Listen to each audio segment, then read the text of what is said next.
Jemaat Tuhan, Salam. Berhati-hatilah dengan roh keserakahan atau roh ketamakan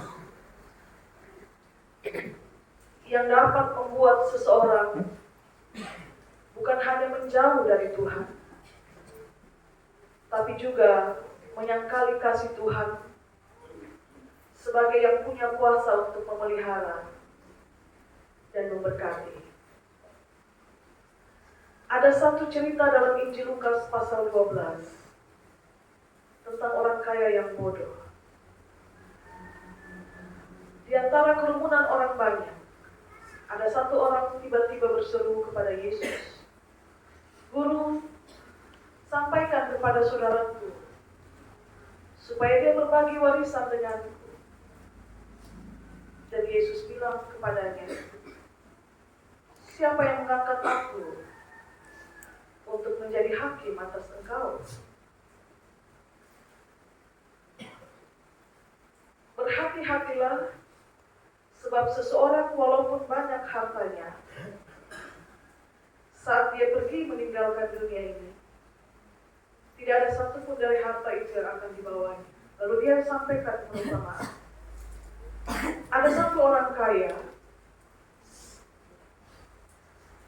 dia punya tanah, dan hasil tanah itu berlimpah-limpah. Pada suatu ketika, dia bertanya dalam dirinya, "Di mana lagi aku bisa menampung semua kekayaanku?" Dia punya lumbung, tapi lumbung yang dia punya tidak cukup lagi untuk menampung semua kekayaan yang terus bertambah-tambah dari tanah yang dikelola. Dia kemudian memutuskan untuk merombak lumbung yang ada, dan dia bangun lagi lumbung dengan ukuran yang lebih besar, dan dia menaruh semua kekayaan itu dalam lumbungnya, dan kemudian dia berkata, "Sekarang aku sudah lebih tenang, sudah merasa tenang, sebab persediaan untuk hidupku beberapa tahun ke depan sudah ada. Aku tinggal makan, minum, dan bergembira." Pikirnya dia umur panjang, Bapak-Bapak. Yesus bilang, firman Tuhan berkata, "Malam ini juga engkau akan mati. Maka untuk siapa hartamu itu? Ketika jiwamu terambil daripadamu, harta yang kau sediakan itu tidak ada satupun yang kau bawa serta." Sekali lagi, saudara-saudari yang terkasih, berhati-hatilah dengan roh keserakahan atau roh ketamakan. Kenapa? Mari kita lihat bersama bacaan pagi ini. Injil Matius 21. Saudara temukan sesuatu tentang keserakahan dalam bacaan ini? Pasti saudara temukan. Tentu. Ketika seorang penggarap, dia ingin lebih berkuasa dari pemilik lahan, keinginannya itu sudah merupakan keserakahan. Ketika seorang penggarap, dia enggan membayar kewajiban kepada pemilik lahan sesuai dengan perjanjian, maka perbuatan melanggar perjanjian itu sudah merupakan keserakahan. Dan yang ketiga, ketika seorang penggarap mulai bertindak anarkis terhadap pemilik lahan, tindakan itu dipicu dari keserakahan. Karena itu kalau Injil Lukas 12, Yesus bilang berhati-hati dengan roh ketamakan, peringatan itu justru diberikan untuk mencegah saya dan saudara berbuat sesuatu yang dapat membuat kita tidak akan menerima apapun sebagai upah dari jerih lelah kita. Kenapa Bapak Mama? Karena keserakahan itu sudah menguasai hati manusia, maka apapun akan dia buat untuk dapat keuntungan yang sebesar-besarnya. Dan bahkan dia akan berjuang sedemikian kuat untuk memiliki apa yang bukan menjadi miliknya. Saudara, ada satu cerita lain tentang Ananias dan Safira. Perjanjian kebersamaan sebagai satu persekutuan itu jelas. Milik seorang itu menjadi milik bersama, sebab persekutuan ini baru terbentuk. Semua orang harus hidup berkasih-kasihan, saling menolong, saling memperhatikan. Yang satu punya apa dia bawa, dipersembahkan di kaki Rasul, kemudian dikelola untuk mencukupi atau memenuhi seluruh kepentingan hidup bersama sebagai satu persekutuan. Tapi ketika keserakahan itu menghinggapi hati Ananias dan Safira, yang terjadi adalah seluruh hasil penjualan tanah itu tidak dibawa seluruhnya kepada Rasul, tapi ditahan sebagian, dan sebagian dibawa lalu diakui sebagai seluruhnya. Yang terjadi adalah mereka mendustai Roh Allah. Seseorang itu dihinggapi roh keserakahan, dia punya kecenderungan untuk mengambil lebih, dan lebih lagi. Dia tidak pernah puas. Saudara lihat bacaan kita, apakah para penggarap itu menerima lahan kosong? Tidak. Tuan tanah sudah bersihkan lahan itu. Dia gali lubang sebagai tempat nanti dilakukan pemerasan anggur di situ. Dia bikin pagar di sekeliling lahan. Dia dirikan menara jaga. Menara jaga, tempat penjaga akan berdiri di situ dan mengawasi seluruh lahan, supaya jangan sampai ada pencuri masuk dan mengambil hasil kebun. Setelah semua itu disiapkan, dia bilang kepada para penggarap, silahkan tanam dan rawat tanaman itu sampai nanti tiba musim panen. Apa yang menjadi bagianmu ambillah, tapi apa yang menjadi milikku harus kau berikan. Yang terjadi panen berlimpah, para penggarap menjadi serakah. Mereka ingin memiliki sendiri, bahkan ingin memiliki tanpa mau berbagi dengan pemilik lahan, dan mereka ingin menguasai lahan itu. Saya kira kalau cerita penggarap dan pemilik lahan, Bapak Mama lebih paham, karena Bapak Mama orang sawah, orang kebun. Perjanjian antara pemilik lahan dan penggarap itu jelas berapa saat tiba musim panen dan lain sebagainya. Mungkin 1-2 waktu atau 1-2 kali terjadi pelanggaran-pelanggaran dalam perjanjian. Mungkin juga dalam permulaan pekerjaan sampai pekerjaan itu terus berlanjut, perjanjian itu tetap terjaga. Bapak Mama tahu. Tapi bacaan kita pagi ini cerita bahwa ada perjanjian yang dilanggar karena keserakahan, ingin memiliki semua, bahkan ingin memiliki apa yang bukan menjadi milik mereka. Mereka siksa orang-orang utusan pemilik lahan. Mereka bunuh bahkan anak pemilik lahan, anak tunggal, ahli waris. Mereka usir keluar dari kebun dan mereka bunuh dia. Dari mana datang semua kejahatan itu, saudara? Kalau bukan dari keserakahan. Ini datang ahli waris. Kita bunuh dia supaya kita dapat warisan untuk memiliki lahan ini.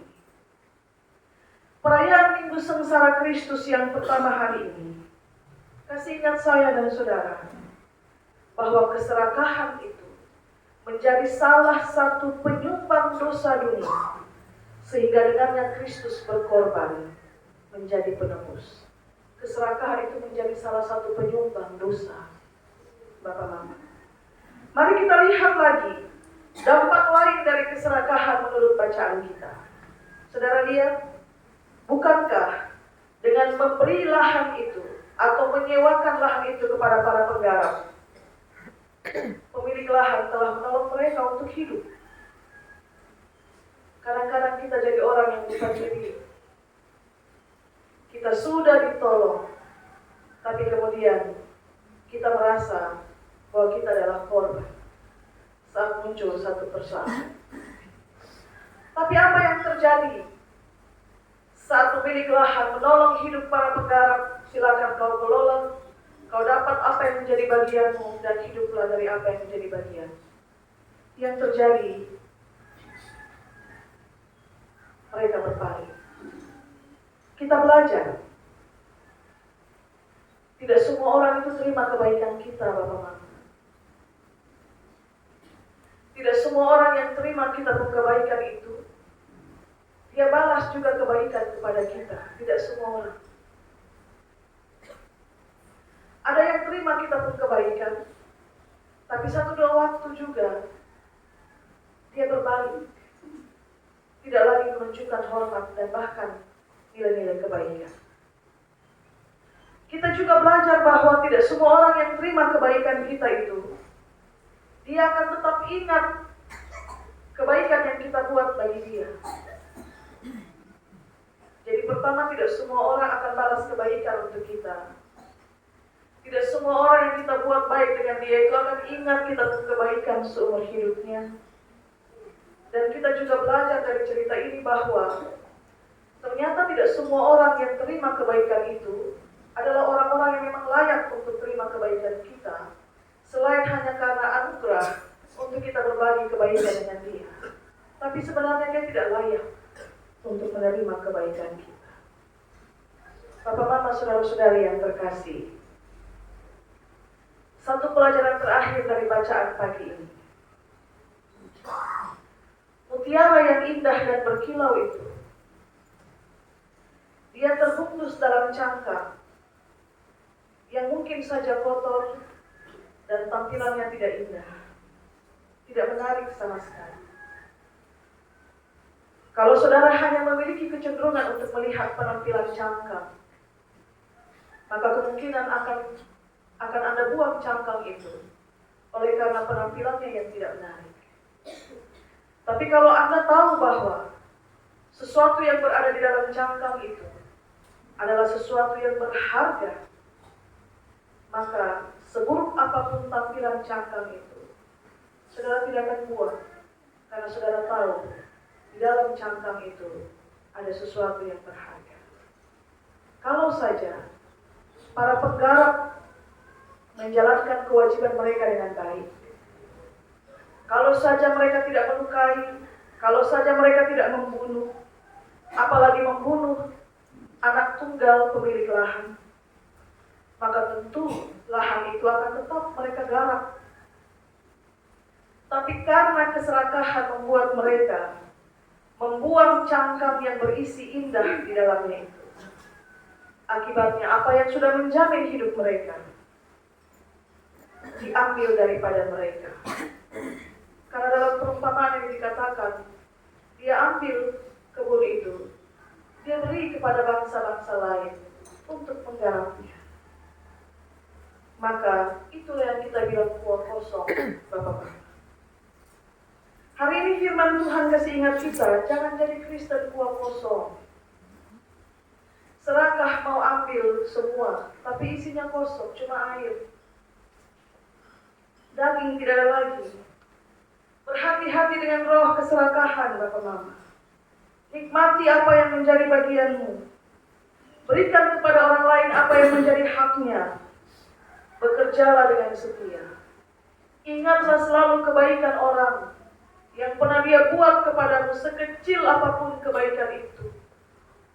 Jangan buang nilai kebaikan itu hanya karena pada satu waktu Anda tidak menyukai dia, Bapak Mama.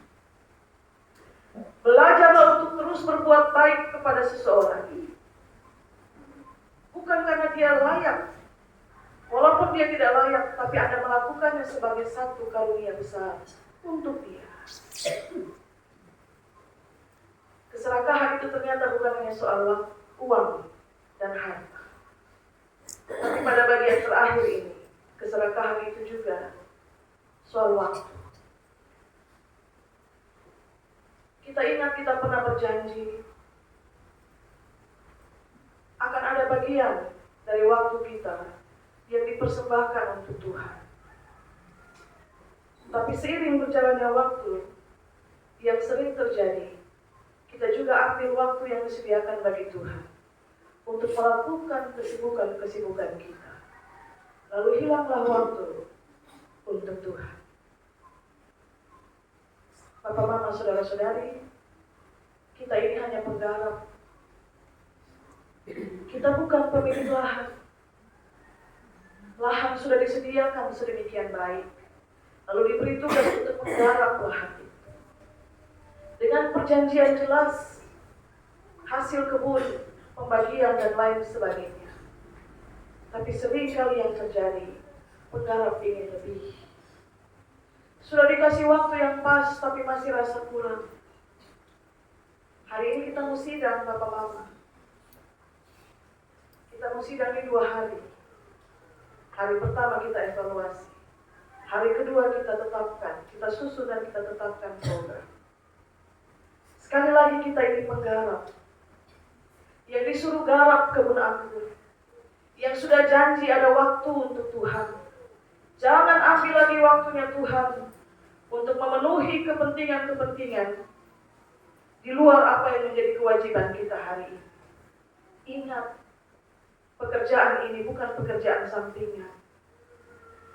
Bapak Mama terima tugas pelayanan ini bukan sebagai bagian sampingan, tapi ini juga bagian utama yang harus dikerjakan. Di samping bagian utama yang lain, yaitu pekerjaan-pekerjaan di sawah, di kebun, di kantor, di pasar, di bengkel, di kios, di lokasi-lokasi pembangunan dan lain sebagainya. Jangan ambil waktu Tuhan. Para penggarap, mari duduk bersama. Kita garap kebun anggur milik Allah. Buah-buah harus dihasilkan dari pelayanan ini. Dan jika Tuhan berkenan, kita semua diberkati dengan kesehatan dan kekuatan. Dan jemaat Tuhan, doakanlah berlangsungnya persidangan ini. Sebab doa dari Bapak Mama sekalian menjadi kekuatan untuk semua yang sudah Bapak Mama pilih ini duduk bersama dan menggarap kebun anggur Allah. Tuhan berkati kita dengan firman-Nya. Amin.